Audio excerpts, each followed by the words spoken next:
오늘 함께 나눌 말씀은 사도행전 13장 32절부터 52절 말씀입니다.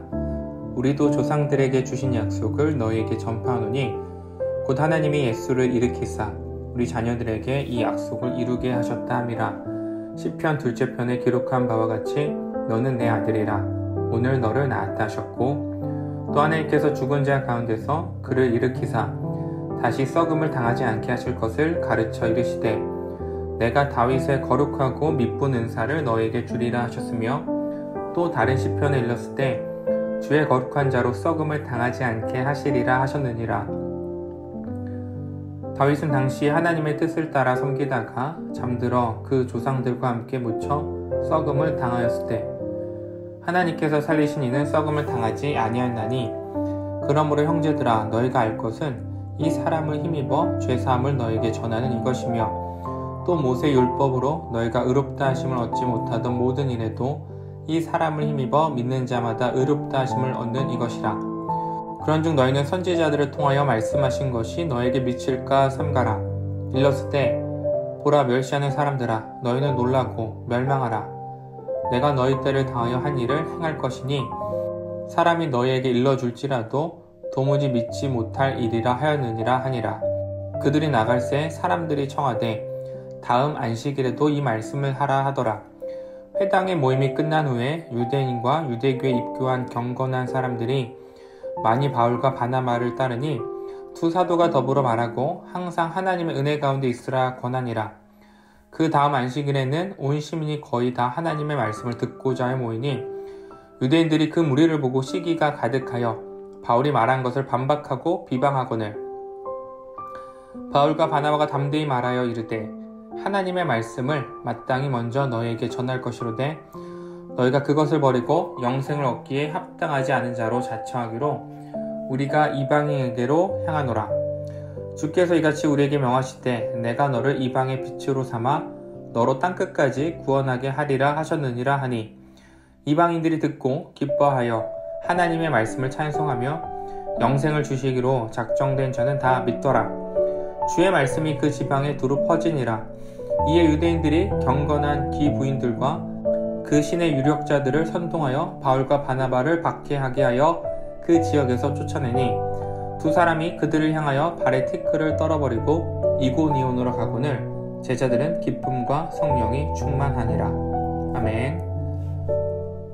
어제 말씀에 이어 오늘 본문에서 바울과 바나바는 비시디의 안디옥에 있는 한 회당에서 복음을 전하고 있습니다. 구약성경 말씀을 인용하면서 예수님의 부활에 관해 더욱 자세히 설명하죠. 먼저 33절 말씀에서 시편 2편 7절 말씀을 인용합니다. 너는 내 아들이라 오늘 너를 낳았도다. 바울이 인용한 시편 2편은 하나님이 온 세상의 왕이심을 찬양하는 제왕시입니다. 바울은 제왕시인 시편 2편 말씀을 통해 만왕의 왕이신 하나님께서 예수님을 내 아들이라 말하고 있음을 선포하고 있는 것이죠. 예수님이 하나님의 아들임을 증거하고 있는 것입니다. 두 번째 바울은 34절 말씀에서 이사야 55장 3절 말씀을 인용합니다. 내가 다윗의 거룩하고 미쁜 은사를 너에게 주리라. 여기서 미쁜 은사란 다윗의 나라가 영원하리라 라는 의미를 가지고 있습니다. 사도 바울은 하나님의 아들이시며 다윗의 후손인 예수님의 부활로 다윗의 나라가 영원하게 되었음을 선포하는 것이죠. 마지막 세 번째, 바울은 35절에서 시편 16편 10절을 인용합니다. 주의 거룩한 자로 썩음을 당하지 않게 하시리라. 주의 거룩한 자는 예수님을 가리킵니다. 다윗은 비록 하나님의 뜻을 따라 섬기다가 잠들어 썩음을 당했지만 부활하신 예수님은 썩음을 당하지 않으셨죠. 이것을 선포하는 것입니다. 이 말씀을 통해 바울은 예수님이 하나님의 아들이시며 유대인인 너희가 그토록 기다리던 다윗의 나라를 회복시킬 영원한 왕이다. 이것을 증거하고 있는 것입니다. 이어 39절 말씀과 같이 너희가 지키지도 못할 모세 율법으로는 의롭다함을 얻을 수 없지만 다윗의 자손이며 하나님의 아들 부활의 예수님을 믿으면 의롭다함을 얻을 것이다. 강력한 복음을 선포하는 것이죠. 이 복음에 회당 안에 있는 사람들이 감동합니다. 그동안 율법 안에 갇혀서 의롭게 되고 싶어도 되지 못했던 자신들이었는데 예수님을 믿는 것만으로 의로움의 길이 열렸다라고 하니 그 사랑과 은혜에 놀랍고 감격한 것이죠. 이에 이들은 떠나려고 하는 바울과 바나바를 붙잡고 말씀을 더 전해달라고 애원합니다. 하나님의 말씀을 들은 자들이 보이는 자연스러운 반응이죠. 44절에 보면 온 시민이 거의 다 하나님의 말씀을 듣고자 모였다라고 누가는 기록합니다. 실제로 온 시민이 말씀을 들으러 온 것은 아니고 과장법을 사용해서 표현하고 있는 것이죠. 하나님의 말씀이 선포되는 곳에는 그 말씀을 듣는 자들이 모이는 것입니다. 그러나 듣는 자들이 있으면 거부하는 자들도 있습니다. 사도 바울의 설교에 모여있는 사람들을 보고 유대인들이 시기하죠. 그리고 바울의 설교에 반박하고 비방합니다. 사도 바울의 설교에 유대인들이 불편했던 이유는 먼저는 자신들이 목숨처럼 지키고 있던 율법으로 구원을 받지 못한다 라고 바울이 설교했기 때문이고요. 두 번째는 구원의 대상이 유대인만이 아니라 39절 말씀처럼 믿는 자마다 라고 말하니 불편한 것이죠. 그러자 사도 바울은 46절 말씀에서 하나님의 말씀은 먼저는 너에게 전해졌다. 구원의 대상은 유대인, 너희들이 먼저다. 그리고 이방인에게로 전해지는 것이다 라고 말합니다.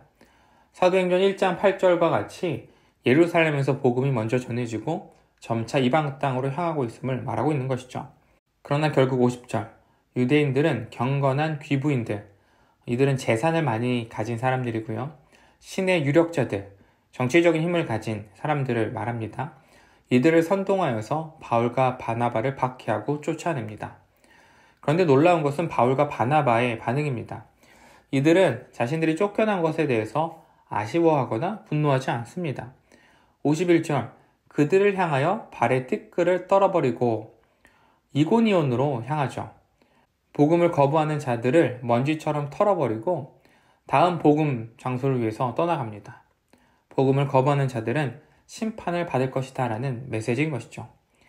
복음에는 언제나 두 가지 반응이 존재합니다. 먼저는 기뻐하며 말씀을 더 듣고 싶어하는 자들이죠. 하나님의 말씀이 있는 곳은 어디든 달려가고 사모하며 듣는 거예요.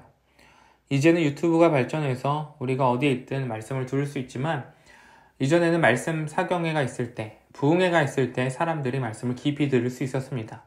그리고 그곳에는 언제나 사람들이 몰려 있었죠. 그러나 이제는 말씀이 선포되는 곳에 사람들이 몰리지 않습니다. 핸드폰을 통해 말씀을 틀어놓으면 언제든 들을 수 있기 때문이죠. 그런데 이것이 주는 유익도 있지만 아쉬운 점도 있습니다. 말씀은 듣는 것에서 끝나는 것이 아닙니다. 들은 말씀을 묵상하고 내 삶에 적용해서 살아내는 것까지가 바로 말씀 듣기죠. 오늘 말씀을 들으면서 우리가 들은 말씀을 내 삶으로 소화해내서 삶의 구석구석 적용할 수 있는 우리 모두가 되기를 소망합니다. 복음을 향한 두 번째 반응은 바로 유대인들과 같이 거절하고 거부하는 것입니다. 사도 바울이 회당에서 말씀을 전한 이유는 하나님의 말씀에 익숙한 자들에게 복음을 전하는 것이 더 쉬운 방법이었기 때문이죠. 아무것도 모르는 사람들에게 1부터 100을 하나하나 설명하는 것보다 이미 70, 80을 알고 있는 사람들에게 복음을 전하는 것이 더 효율적이고 효과적이기 때문입니다. 그러나 유대인들의 반응은 거절이었습니다. 우리가 복음을 전할 때 좌절되는 순간이 바로 거절당함을 경험할 때이죠. 그러나 이 반응은 우리의 책임과 몫이 아닙니다. 바울과 바나바는 쫓겨남을 당했을 때 발의 티끌을 떨어버리고 복음을 전할 다른 지역으로 이동했습니다. 제자들도 절망하거나 낙심하지 않아요. 오히려 52절, 제자들은 기쁨과 성령이 충만하죠. 우리는 복음의 씨를 뿌릴 뿐 이를 자라나게 하시는 이는 하나님이십니다. 오늘 말씀을 통해서 먼저는 하나님의 말씀 듣기를 사모하기를 소망합니다.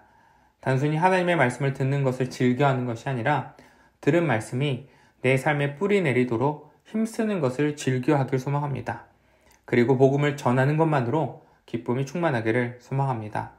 거절당하고 쫓겨남을 당해도 하나님은 우리가 전하는 복음의 씨앗을 통해 언젠가 그 땅을 복음으로 충만하게 하실 것입니다. 기도하겠습니다. 사랑의 하나님, 감사를 드립니다.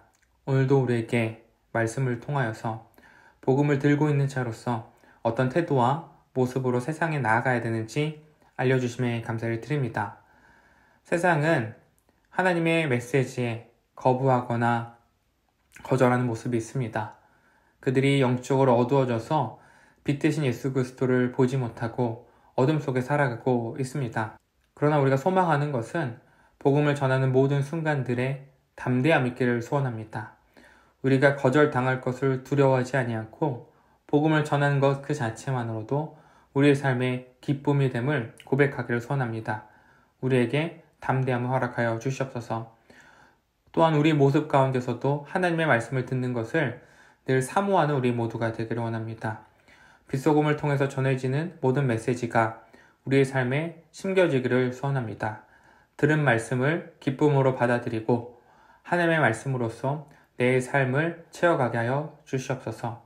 오늘도 우리에게 말씀으로 풍성하게 살게 하실 우리 구주 예수 그리스도를 기대하며 하나님과 동행하는 하루가 되게 하여 주시옵소서. 감사드리며 예수님의 이름으로 기도드렸습니다. 아멘.